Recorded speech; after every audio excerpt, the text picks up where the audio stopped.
मुस्तफा या गौस रब्बुल आलमीन अल्लाह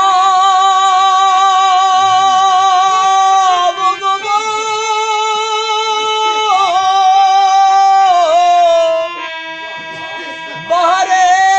खुदा या मुस्तफा या गौस रब्बुल आलमीन सीनू करे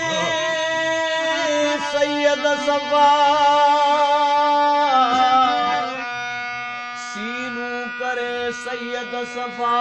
या गौस रब्बुल आलमीन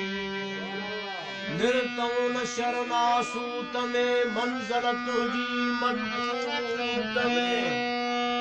जल्दों हली जबरूत में कई लख गुजर लाहूत में सुभान अल्लाह सुभान लाहूत में या गौस रब्बुल आलमीन तनखान थे तात का कान्हे बदन जी बात का पहजी कयो मसलात काया गौस रब्बुल आलमीन दिल इश्क साबाद कर कौनैन में शहशाद आमीन दामन लगी जो दाद कर कुल इल्लत खाजाद कर साल सद मौलाद कर या गौस रब्बुल आलमीन बेसहत कुल आजार खां लर्जा घणू थो नार का बख्शाए बख्शहार खां या गौस रब्बुल आलमीन पंहिंजो करे तू सैर में सब शिलकार खैर में हाजतन दे का गैर में या गौस रब्बुल आलमीन बारगाह खुदा जो तू दफ्तरी तो खां सिवा रहबरी खोलियो संदूक दिल जी दरी या गौस रब्बुल आलमीन करे इज्ज़त अब्दुल हक अदा तो दरंग थे सारी सदा कटो दर्द ते दिल जा सदा या गौस रब्बुल आलमीन अल्लाह ला ला ला ला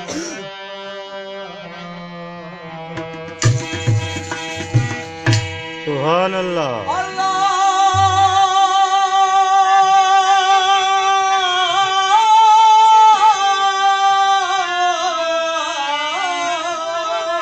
हक हक आवाज़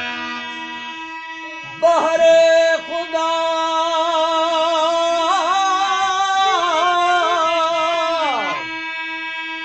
सैयद सच्चा सरदार तू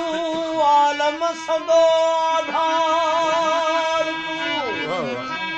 ए कुल मुरसल मदार तू कर मेहरमू ते मुस्तफा बेशक रसूलुल्लाह तू बेशक नबी अल्लाह तू बेशक हबीबुल्लाह तू कर मेहरमू ते मुस्तफा तो तेरा मुरब पाक जो तो खेल कबुलौला कजो गम बेट मुँह गमला कजो कर मेहरमू ते मुस्तफा तो सा वॾा एहसान थिया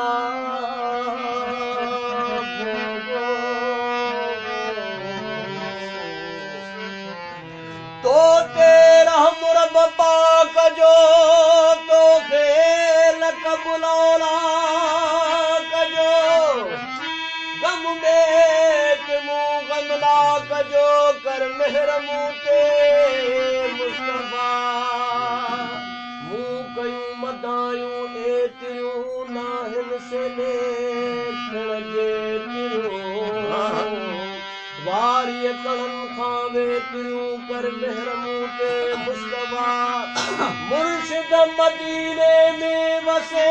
हर हाल हर हिक जो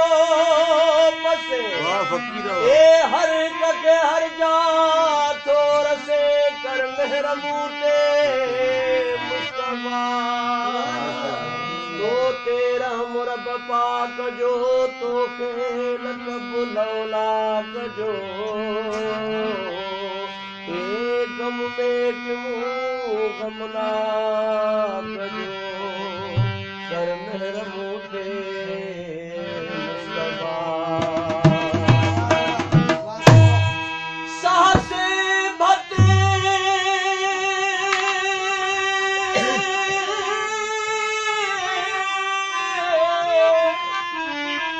सासे भते सारा जे सिर नयूं सुभान के ए हरदम हज़ारे हमद जे हर कजल नान के उड़न कीन पदमन मो अल्लाह जे एहसान के मां अब्दना मलकल मजमाजरत मनान के मां सिवा को मुंह मथे कम वेन तू वहदान के